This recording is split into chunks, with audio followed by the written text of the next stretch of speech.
to another fun-filled sports weekend. Strap into the sports ambulance. Flex Zone Podcast is here, episode 458, keeping it great. Ravens go down to Big D and get a big win. Commanders are on primetime on Monday night, looking to drive into victory lane as young Jaden Daniels looks for his first road win in the NFL. Week 3 of the NFL, we'll recap it. Game ball, not so game ball. Of course, we look ahead to week 4. And ladies to the front as the WNBA Playoffs begin. The greatest season in WNBA history revs up another notch as we will crown a champion in the coming weeks. Gang's all here, and you are too, Flex Zone family. Make sure you guys go ahead and stick that subscribe button. Stick that like button. Go ahead, bulldoze that bell. Vote on the poll. Let us know your favorite thing from the weekend. Episode 458 coming to you live.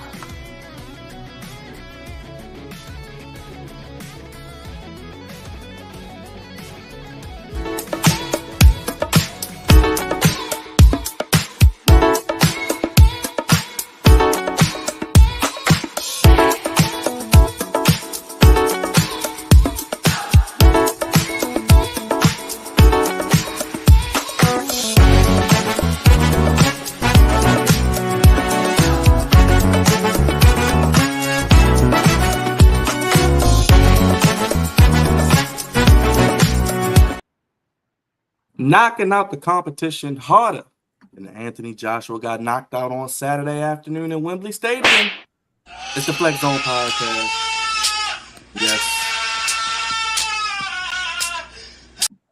Yes, whooping the competition's ass like Anthony Joshua got knocked out. Episode 458, you guys know the vibes this Monday. The late show, keeping you up all night and starting your days even better as well. Getting you through the weekend, starting your week the right way. Episode 458, week 3. Looking ahead to week 4, game ball, not so game ball. We got those picks. Ravens get a win in Big D. Raj was there. He'll tell you all about it. And, of course, we got to look at those Commanders. They're on prime time as Cravante drinks his ginger ale, hoping that they hold on for a win. It looks like they're close. But can't forget about the ladies because they are taking center stage of the WNBA Playoffs. Wow. WNBA Playoffs is leading our show, guys. We've come a long way. And that's what we'll be talking about first. But guys know the drill. Twitter, Instagram, Facebook, the Flex Zone 1, and the Flex Zone Podcast on TikTok. Make sure you guys go ahead, hit the like button if you're watching right now, subscribe if you're new, and let us know your thoughts in the comment section. Vote on our poll, interact with us. We'll talk back, talk nice, we talk back to you as well. And this is the only place, fellas, giving sports how you want it. When you need it. Go up those ones, flexzone1@gmail.com if you want to be a guest of what we do, because it is always the Flex Zone's house. And make sure that you remember that. But batting leadoff, he's back from Big D, and he's always got the meat. And he's feeling a little bit better today after the win, hopefully. The one, the only, Big Raj, back in the Big B from Big B. No bread, no water, just me. Finish him, Daddy. That's one big son of a bitch! That's right. You tell him Pat Mac and cheese. Yeah, I'm back. A little bit tired tonight. Long trip, long days. But we got the W. I guess that's all that matters, but we'll talk about it some more. This next brother is waiting with bated breath. Can his team get it done? It is the one, the only, Cravante Bebe, the Commandalorian. Another week. His team is getting the job done. Will they be possibly tied for first place in the matter of minutes? Those haters can't stand us. Left hand up. Commanders. We fight for RDC. Who are we? The Commanders. Stupid. Just stupid. Well, now that's goofy. Jam. Oh, jam. Finger licking good special. That's what I'm talking about. That's how you feeling tonight, Cravante. Easy dub. Man. I'm sorry. Sorry. Dogs got loose. Sorry. Speaking of dogs, dogs were barking this evening. The Commanders were 7-point underdogs, a full touchdown. Kavant, I should have bet on that. I should have too. I put something in. I had Jamar Chase anytime touchdown. I just knew that was gonna happen. I wish I didn't know he was going to score twice beforehand, but I knew he was going to score once after what happened last week. But wow, Commanders. Wow. I thought it was going to take so much more time for this offense to explode like this, but it looks like the defense is behind, which is crazy to think because, you know, Dan Quinn and everything, but the defense is actually behind the offense. 38 prime time. Jaden Daniels dropping it in the bucket like that. Man, this is crazy. Jaden Daniels, Raj, would you call him? Jaden Lamar Jackson Daniels. I mean, two touchdowns and a rushing one. Hey man, I think we got our guy. I feel really good about this, guys. Last but not least, Look. Well, and one last thing, Raj, Byron, Dre, the Bengals are 0-3. Yeah, they will. I know y'all like that. I love it. I love it. Fantastic. Go ahead, last but not least, he is the tribal chief. He is the flex zone messiah. He is the man meaner than the Midwest as he makes his return back to Charm City after being in the Midwest. I think he even got to see not only the arch, but the arch on sexy red as well. It is the one, the only Mr. Morgan State University, the dean of Boston High University. He ain't never jump off the bandwagon with the Ravens. He was all around. I know he saw what they did as well. The one, the only, my boy, my brother, Drizzy Dre is back in the building. What's up, Drizzy Dre? What's going on, everybody? Acknowledge me. Happy to be back, man. Another episode with my guys, and that Washington, man. I'm just so happy, man. My brother finally has a franchise quarterback, man. And of course, it's even better when the Bengals are 0-3, baby. And congratulations to him over the weekend as well. Yeah, Kavante, do you want to talk about the good people about your wonderful weekend, brother? You're on mute. You're on mute, Raj, brother. move back. Raj, move it back. Put that eye away. Put that eye away. Put it away. Oh, I'm sorry. Yeah, so I was actually taking I guess I could say a course. It felt like school, man. I ain't gonna hold you. But it's called Lodge of Instructions. So in order to be for those of you that don't know, I'm a member of the Prince Hall Freemasons of Maryland, and in order to be eligible to become worshipful master of your respective lodge, you have to pass Lodge of Instruction, which is a 9 to 10 month course. And, you know, basically you have to pass, you know, midterm final quizzes. It reminded me of school all over again. So me and another brother of mine that you guys know very well. I was telling you some time ago, Raj, I knew Brother Lanzi, but we were both in the class and we were both a part of the same lodge, same as Dre.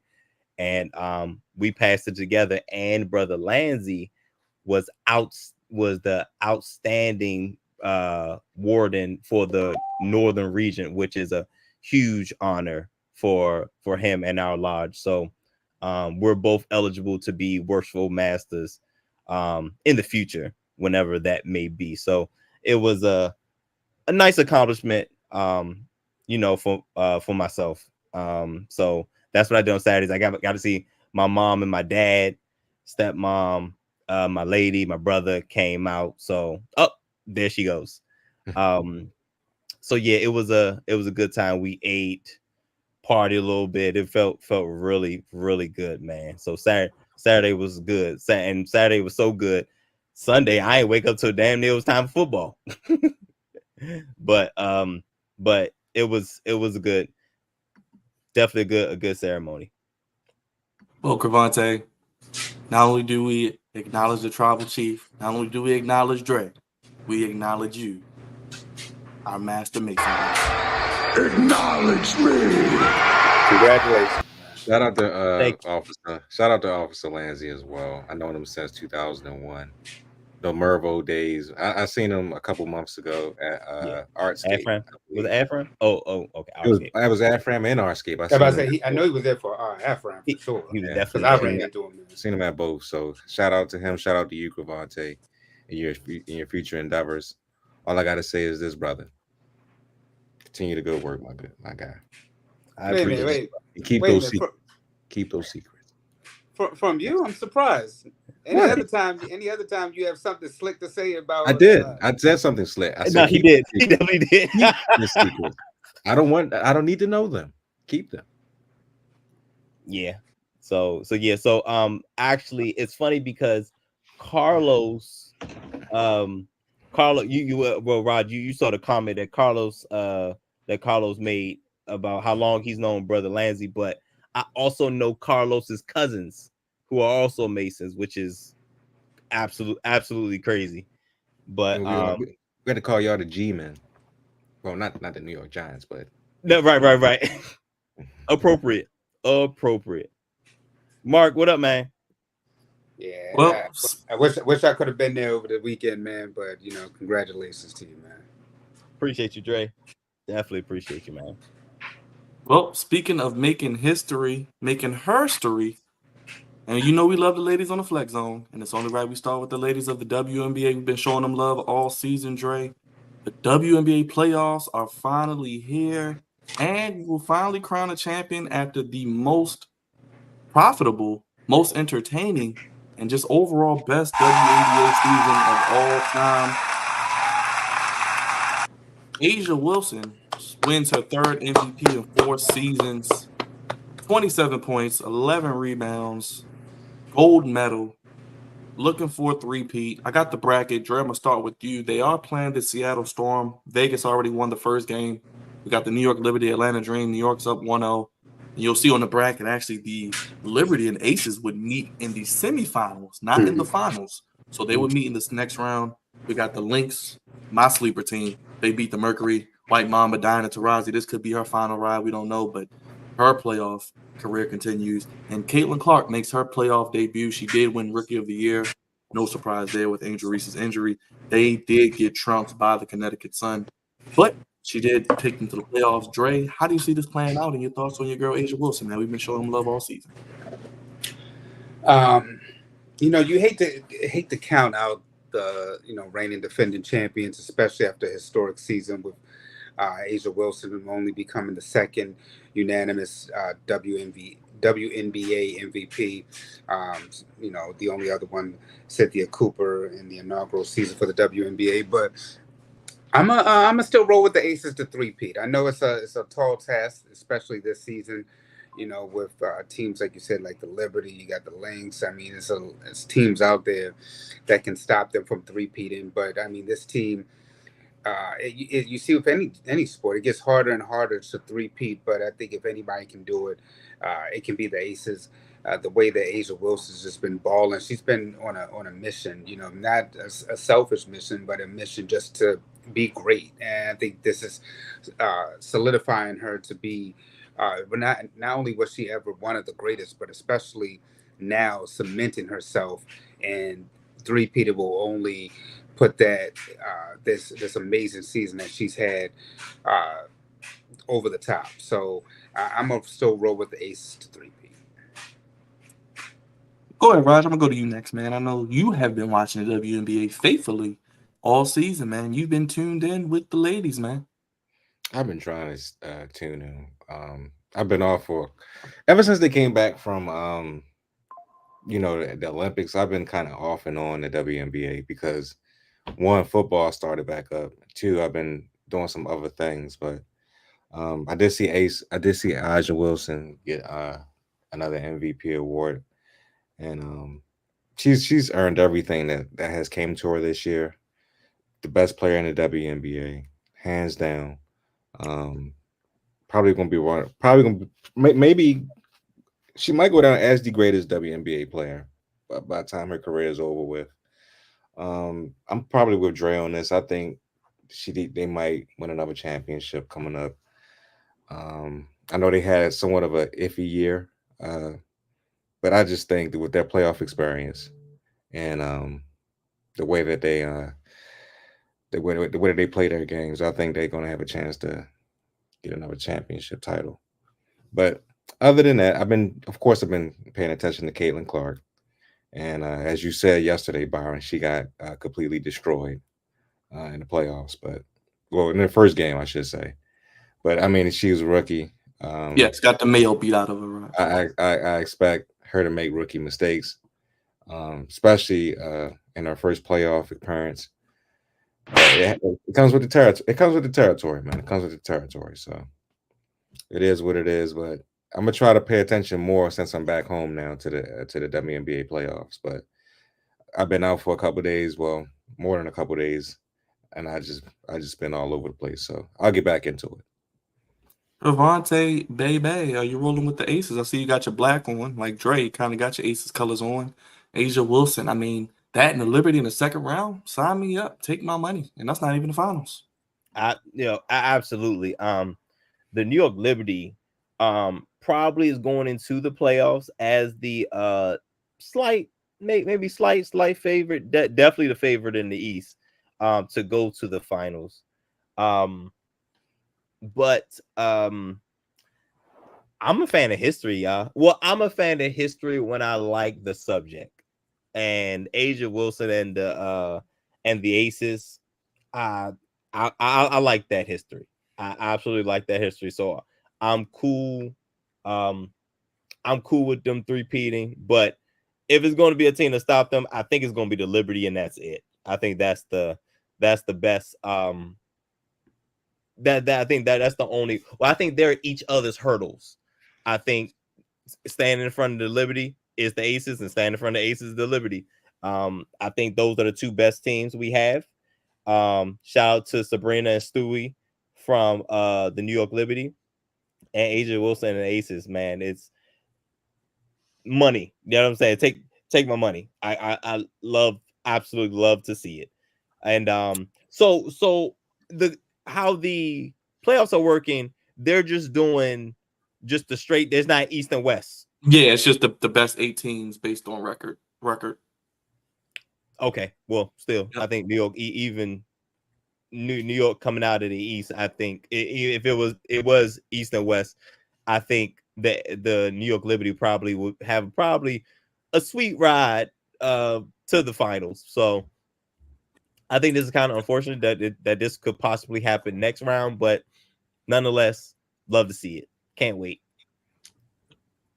And don't sleep. I've been talking about the Minnesota Lynx and the Connecticut Sun. Don't sleep on them in the second round as well. Those are two teams. Alyssa Thomas, former Maryland player, had a triple-double in her debut. And Minnesota Lynx, I mean, they've been one of the best teams all season outside the Liberty record-wise. So that'll be a fun, interesting series as well. I mean, and hey, who knows? Caitlin Clark might come back for 40 next game. She can do it.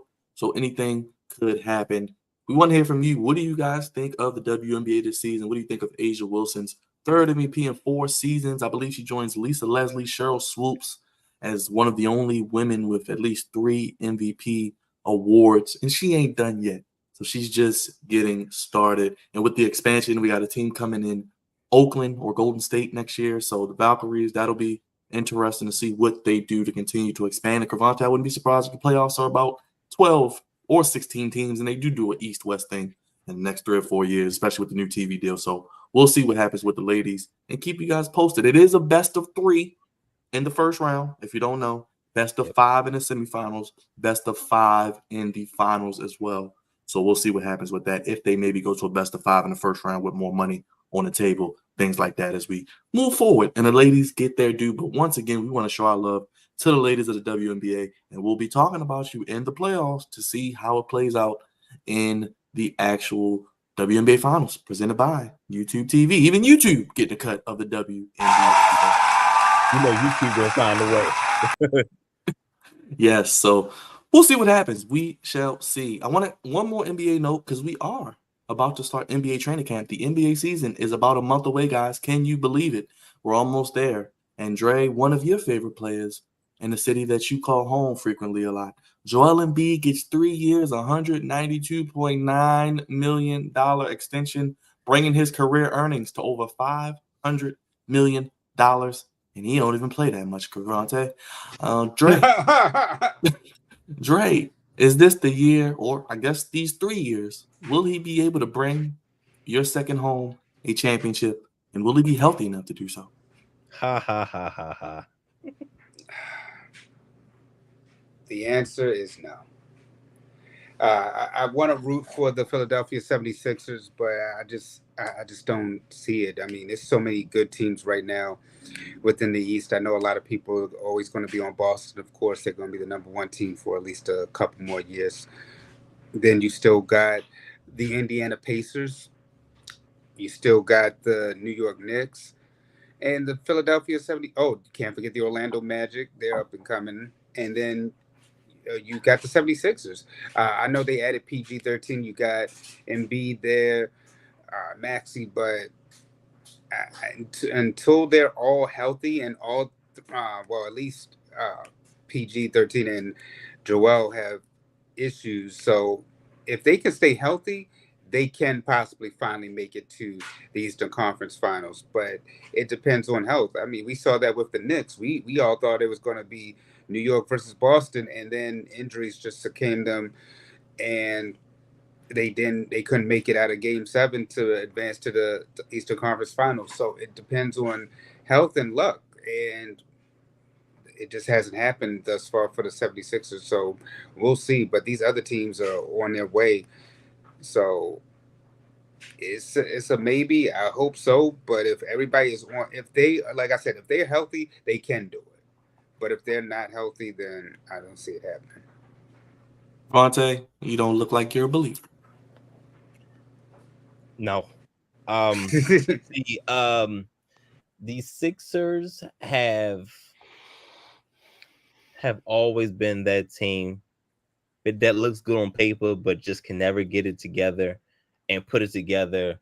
To take it's like they can never get over the hump. And y'all remember the days of Doc Rivers? My heavens, that was probably their best shot at getting over the hump. But unfortunately, part of the hump was their head coach. But Joel Embiid, I mean, at this point, he's continuing to steal money. At this point, yes, he's an MVP candidate and he's their best player, but I just felt like players who are hell bent on individual awards will never win. It's supposed to be about championships. That's how we judge people at the end of the day. And after rings, then we go to individual accolades. And he seems to have MVP set on his heart and not winning. And it shows when the playoff starts, typically in the second round. But I mean, if you want to give up, obviously Philly got money to blow, so why not? And who is Joel Embiid to not take it? Yes, they also paid Maxey. Paul George is mentioned this offseason, and Joel Embiid. Oh, George, I forgot. Yes. I forgot about Paul George. Starting at shooting guard, Paul George. Yeah, that's why I said PG-13. But like I said, all three of them. Oh, I'm sorry. PG and Joel got health issues, so that's my hesitancy behind it. Like I said, because you don't know. Like I said, if they're on, they have a shot. But Toronto, you know that one of them is going to be hurt, and most likely it'll be Joel. Chances are one of them is going to be hurt, either PG or Embiid. It's going to happen. And crazy thing, it could be both. Yeah, it could be both. Go ahead, Raj. How you feel? I don't care. I was gonna be honest with you. I don't care about his extension. It doesn't really matter to me. The question is, are you going to make it past the? Are you going to make it to the Eastern Conference Finals? That's all I gotta have. That's the only thing I want to know is, can you make it to the Eastern Conference Finals with Paul George, Tyrese Maxey, Kelly Oubre, yourself,